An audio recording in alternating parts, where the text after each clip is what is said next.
Shalom Jojo Manbanta Krida, jumpa lagi kita di Sermon Guru KKR se-GBKP di channel YouTube ini. Kita akan membahas hari ini kita. Mari kita memperhatikan Alkitab di kitab Kejadian 2 ayat 18 sampai 19. Kejadian 2 ayat 18 sampai 19. Mari kita baca bersama-sama. Tuhan Allah berfirman, tidak baik kalau manusia itu seorang diri saja. Aku akan menjadikan penolong baginya yang sepadan dengan dia. Lalu Tuhan Allah membentuk dari tanah segala binatang hutan dan segala burung di udara. Dibawanyalah semuanya kepada manusia itu untuk melihat bagaimana ia menamainya, dan seperti nama yang diberikan manusia itu kepada tiap-tiap makhluk yang hidup, demikianlah nanti nama makhluk itu. Ya, jadi bahan kita ini kembali lagi mengingatkan kita, guru-guru KKR, pelayan KKR, dan anak-anak kita khususnya dalam rangka tahun orientasi GBKP, yaitu kreatif merawat lingkungan. Aku berharap, atau GBKP mungkin berharap juga ya, semua kita berharap bahwa setelah kita belajar tahun ini tentang lingkungan, tentang alam gitu ya, supaya kita selalu mengingat bahwa mari kita ubah sedikit pola pikir kita, terkhususkan anak kita mulai dari dini ya. Kita mungkin bon mesra, tapi kalau anak kita, aku yakin kalau kita getol, kita setia dalam mengingatkannya, supaya apa? Kadang-kadang kan selalu kita merasa bahwa manusia ini superior, selalu paling tinggi, paling terbaik, manusia paling dipilih Tuhan, gitu ya. Sekali ini kita diingatkan, di tahun 2022 ini sering kita sekali diingatkan bahwa ternyata kita, siapakah kita ini gitu ya, siapakah aku ini gitu ya.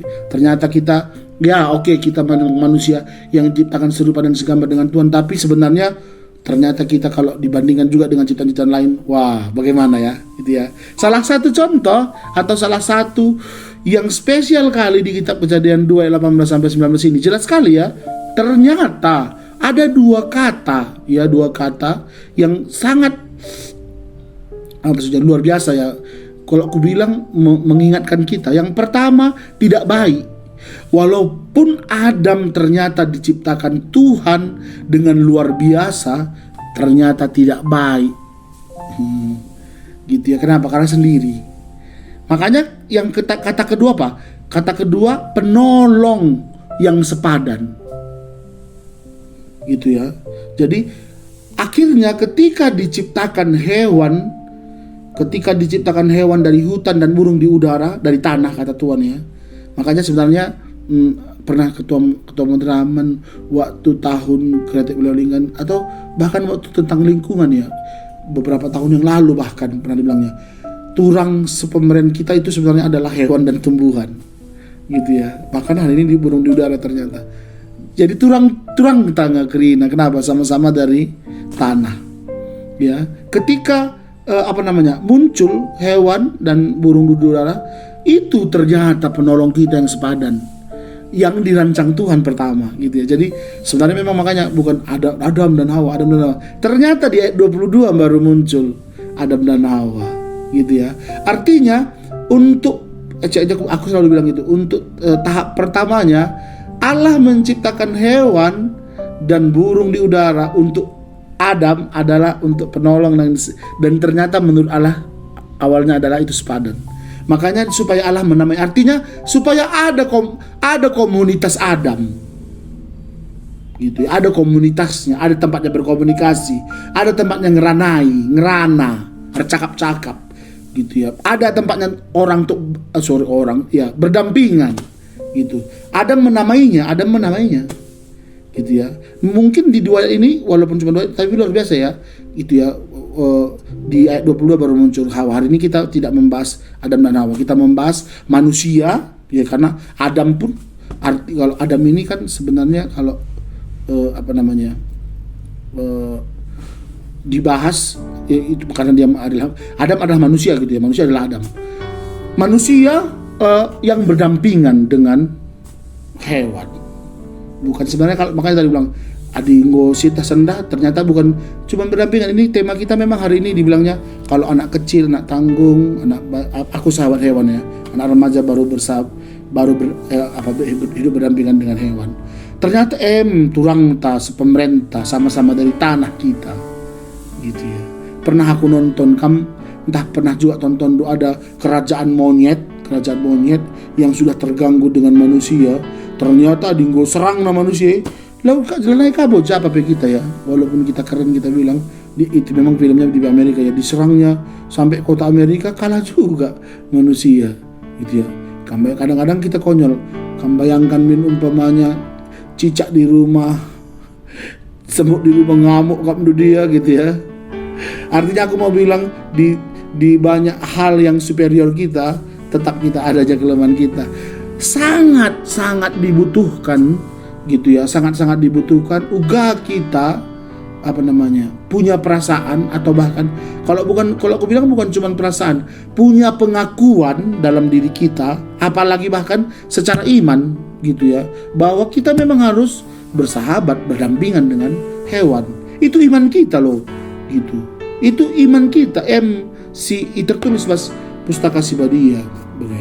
Jadi kayak bahkan kalau di bacaan remaja diingatkan waktu Yesus berpuasa 40 hari 40 malam di hutan, gitu ya, di padang belantara, nggak mungkin nggak ada hewan. Jadi bagaimana kita ada sesuatu yang lain di luar kita selain sahabat kita manusia, gitu, manusia, tapi ada hewan. Mungkin kalau kita berbicara mengenai aku bersahabat sama hewan, kalau misalnya tentang sama anak kecil, anak tanggung, hewan yang mungkin hewan ternak di rumah kita, anjing, kucing, gitu ya. Tapi maksudnya segala hewan, gitu ya, segala hewan kita merasa gini, hidup berdampingan kan bukan artinya bahwa lalak kita lengket sama gitu, enggak ya. Ulah hidup berdampingan dalam hidup buaya, di kamras buaya berenang, enggak gitu maksudnya.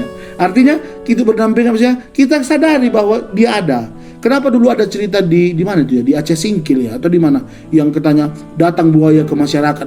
Kupikir itu bukan salah buayanya, mungkin salah masyarakatnya. Makin lama makin dekat ke Muaraya bangun rumah, gitu ya. Karena ada baru-baru ini aku juga nonton di YouTube ya, atau di TikTok ya, yang ada harimau menyerang kandang ayam penduduk. Karena mungkin dia udah ngasak ke hutan bikin rumah, gitu ya. Jadi kadang-kadang kita pikir bahwa itu ketika kita merasa bahwa ada harimau, ada hewan buas di hutan, itu maksudnya kita berdampingan, bukan kita merapat, malah takutlah kita, makanya kita menghindari. Itu maksudnya hidup berdampingan. Sadar kita bahwa ada hewan, ada yang lain di luar daripada kita, yang ciptaan Tuhan juga. Apalagi boro-boro lagi kita mengganggu yang mengacu indah lang tendu niat ke adik, apalagi orang-orang Soria. Mohon maaf kalau ada guru gitu kalau bilang udah bisa bertobat. Bayangkan dulu malam-malam niat kali lo dari rumah malam-malam ambil tembak senapan angin, ngaci namanya, atau tembak burung. Kupikir itu udah nggak zamannya lagi lah, nggak hobi lagi itu namanya. Gelar nanggo itulah kita udah melanggar atau bahkan tidak mengakui bahwa adanya adanya hewan yang ada di sekitar kita selain orang. Ya, jadi mari kita ingatkan supaya rasa sensitivitas anak kita ada ternyata loh Tuhan menciptakan sebagai penolong kita. Kalau ulang betul-betul penolong ya. Makanya aku pikir perlu juga curhat nanti, sebutkan hewan yang penolong boleh juga, supaya diingatkan sama kita ya. Kayak kuda jadi membawa delman, kerbau, ada kerbau di tanah Tapanuli atau di tanah Batak masih ya. Makanya orang itu kerbau sesuatu yang sangat berharga sekali. Apalagi di India, sapi ya kan, jadi dewa. Tapi mungkin bukan kedewanya ya, karena susunya gitu ya, sangat berguna. Jadi kita sangat berdampingan dengan hewan. Mulai Allah menciptakan masa-masa penciptaan yang dilakukan oleh Allah kita. Gitu. Jadi ingat ya bahwa bahwa hewan dan burung di udara itu adalah penolong yang sepadan. Gitu ya, sama-samanya. Itu mungkin kalau aku pikir aku bahas hari ini tentang sepadannya adalah bagaimana kita saling menjaga, sama kayak manusia kan. Bagaimana manusia ini tapi kan jika labo kisi tandan kita, tapi karena saling menghargai, saling menjaga, bisa juga di sebelah rumah kita, entah sama-sama baru atau di perumahan, betul-betul nggak secakapan. Tapi ketika kita saling menjaga selama ini, saling menjaga kehormatan atau saling menjaga toleransi gitu ya.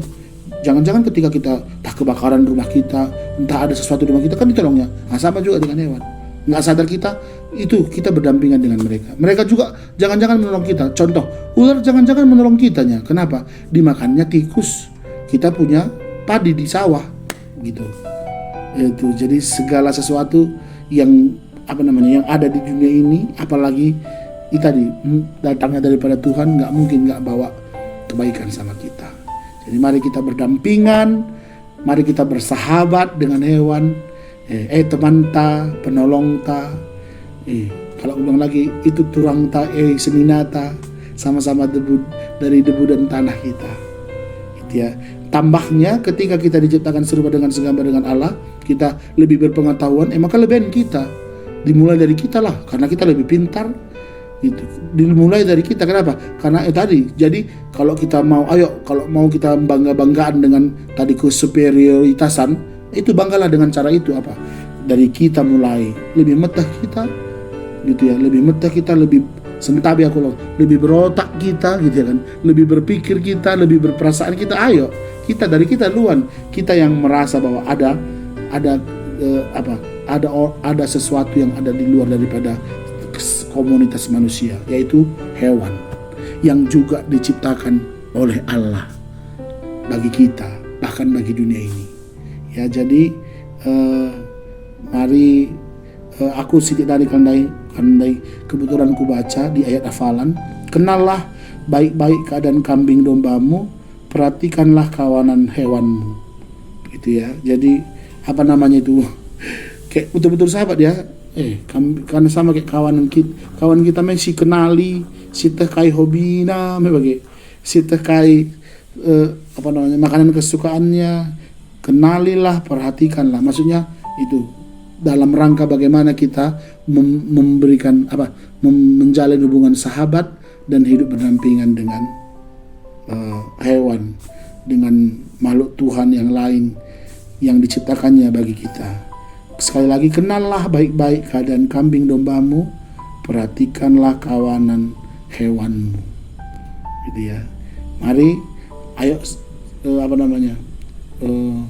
sahabat kita jadikan sahabat, dan kita sadar bahwa kita berdampingan dengan mereka, dan memang itu yang diinginkan Tuhan bagi kita sebagai manusia yang lebih sedikit dari mereka. Ya, selamat melayani guru KKR CGBKP. Tuhan masuk kita. Kelina bujur.